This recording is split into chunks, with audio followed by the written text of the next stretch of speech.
Good morning, students. I once again welcome you all for the 9th Geography online classes. Today, we'll be starting with lesson number 5, Precipitation. Children, if you open your books on page number 41 and 42, you see 5 pictures are given here. First is about a green grass, and you see the water droplets on that. Second is about the snowfall in winters. The third one is about the rains. In fourth, you see a lot of fog is there.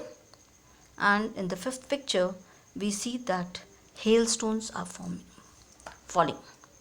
So let us now first understand what these things are and why do they happen. What are these phenomena? So, looking at the first picture, the heading is given there, can you tell? And for each of the pictures you are given a few questions. One sentence is given, you have to write down more detail about that picture and also discuss the questions. For each picture there is one sentence given and one question given.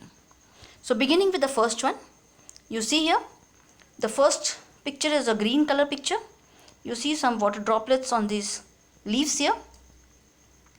And from where does the water on the blades of grass come? Or the blades of grass look like this on winter mornings. Why? That's the question. So, let's answer these questions and the sentence. Discuss this figure.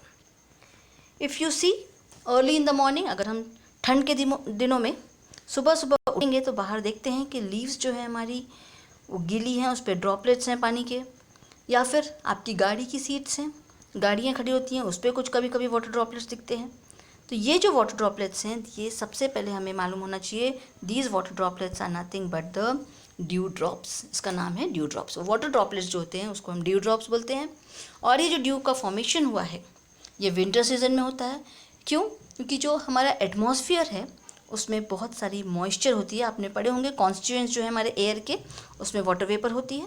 तो वो जो water vapour है वो ठंड के दिनों में जब टेम्परेचर कम होता है, अर्ली आवर्स में उसका कंडेंसेशन होता है वाटर वेपर का, वो वाटर वेपर कूल अप होती हैं और टर्न होके उसका बदल के उसका रूप जो बदलता है वो वाटर ड्रॉपलेट्स फॉर्म हो जाते हैं.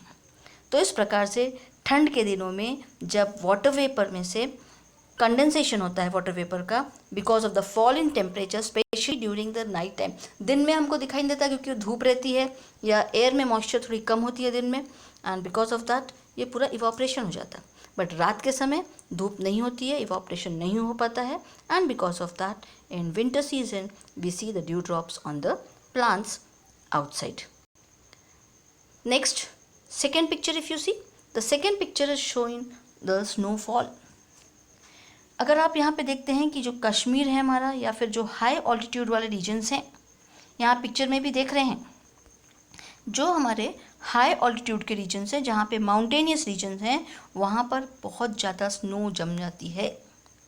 तो ये जो स्नो जो है कश्मीर में, यहाँ पे हमें क्वेश्चन दिया हुआ है कि कश्मीर में ये विंटर में सब तरफ हमको दिखेगी. लेकिन why isn't snow found in our surroundings? हमारे सराउंडिंग में हमको स्नो क्यों नहीं दिखती?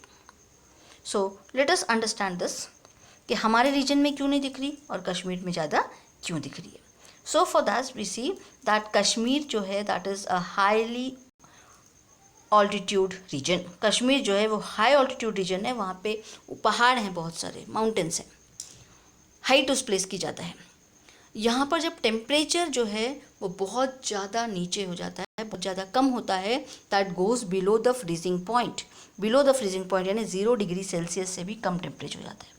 और जब ये वाटर, हमको मालूम है फ्रीजिंग पॉइंट जो है वाटर का दैट इज़ 0 डिग्री, तो वाटर वेपर जो मॉइस्चर में होती है, अगेन दैट सेम फिनोमिनन हमने देखे पिछले वाले जो पिक्चर था उसमें water droplets have condensed to form the water vapour has condensed to form the water droplets. यहाँ पर वाटर वेपर का कंडेंसेशन नहीं हो रहा, डायरेक्ट सब्लिमेशन हो रहा. सब्लिमेशन यानी डायरेक्ट उसमें सॉलिड फॉर्मेशन हो रहा है. जब वाटर वेपर जो है वो स्नो में टर्न हो जा रही है, स्नोफ्लेक्स बन जा रहे हैं उसके, और इस कारण से वो स्नोफ्लेक्स स्नोफॉल बन के नीचे गिरते हैं. So did you understand the concept? Kashmir में हमको स्नो क्यों दिखती है? पहला रीजन उसका वो हाई ऑल्टीट्यूड पे है, दूसरा वहाँ पे टेम्परेचर 0 डिग्री के नीचे जाता है, और वहाँ पे वाटर वेपर का जो है वो सब्लिमेशन होता है। डायरेक्ट वाटर वेपर स्टेट से सॉलिड स्टेट में कन्वर्ट होती है और वो स्नो के रूप में जम जाती है या स्नो के रूप में गिरती है। That is called a snowfall. And the question given here is why isn't snow found in our region? हमारे रीजन में स्नोफॉल क्यों नहीं दिखती? सबसे पहला रीजन आपको मालूम है कि हमारे यहाँ पे हाई माउंटेन्स नहीं है और टेम्परेचर जो है वो इतना कम नहीं होता, फ्रीजिंग पॉइंट के नीचे टेम्परेचर नहीं जाता, and because of that we do not see snow in our surroundings. हमारे सराउंडिंग में हमको स्नो नहीं दिखाई देती, ये सिर्फ हाई ऑल्टीट्यूड या जो कश्मीर रीजन है वहाँ पे दिखती है।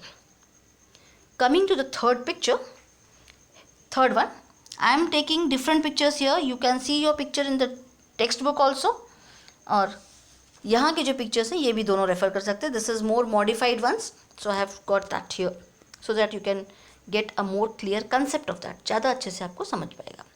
यहाँ पे हमको एक पॉइंट दिया हुआ है, generally it rains between June to September in our region. हमारे रीजन में जनरली रेनफॉल जो है वो जून से सितंबर में होती है। अब हमको ये बताना है how do the rain droplets form, ये रेन ड्रॉपलेट्स कहाँ से बने, कहाँ से ऊपर पानी आया और कहाँ से नीचे गिर रहा है। So the first thing will explain here कि जून से सितंबर हमारे यहाँ पे रेनफॉल हो रही है। First because the moisture laden south west monsoon winds, जो साउथ वेस्ट से हमारे अरेबियन सी, इंडियन ओशन से जो विंड्स आ रही हैं, मानसून विंड्स, उसमें बहुत ज़्यादा मॉइस्चर होती है और वो साउथ वेस्ट मानसून विंड्स जो हैं वो हमारे इंडिया में रेनफॉल देती हैं। ये जब विंड्स आती हैं ये वेस्टर्न घाट से अट्रैक्ट होती हैं, वेस्टर्न घाट को ऑब्स्ट्रक्ट करती है, वेस्टर्न घाट उसको रोकने की कोशिश करती हैं Western Ghats, because these ghats are high mountain ranges. जब ये माउंटेन रेंजेस से वो विंड्स टकराएंगी आके तो वहाँ पर ज़ोरदार बारिश होती है, and this happens mainly from the month of June to September. Hence we see that in India we have the rains between June to September, ये हमारा रेनी सीजन होता है। इसमें जो क्वेश्चन दिया है कि ये रेन ड्रॉपलेट्स कहाँ से बने, so again that same concept कि वाटर वेपर जो था एयर में, एटमॉस्फेयर में, उसका कंडेंसेशन हुआ, वो वाटर ड्रॉपलेट्स में कन्वर्ट हुए, डस्ट पार्टिकल्स के साथ कंबाइन हुए और फिर ड्रॉपलेट्स बनकर नीचे गिर रहे हैं। आगे हम जब लेसन एक्सप्लेनेशन पढ़ेंगे उसमें और ज़्यादा डिटेल में कैसा होता है प्रोसेस पूरा, वो एक्सप्लेन किया जाएगा आपको। For now you just understand that this is because of the condensation of the water droplets and dust particles which accumulate, जो जमा होते हैं और उससे रेन ड्रॉपलेट्स बनकर नीचे आते हैं। So these way the 3 pictures of page number 41. In the next class we'll be doing with page number 42 in the next session. That's all for today. Thank you. Have a nice day.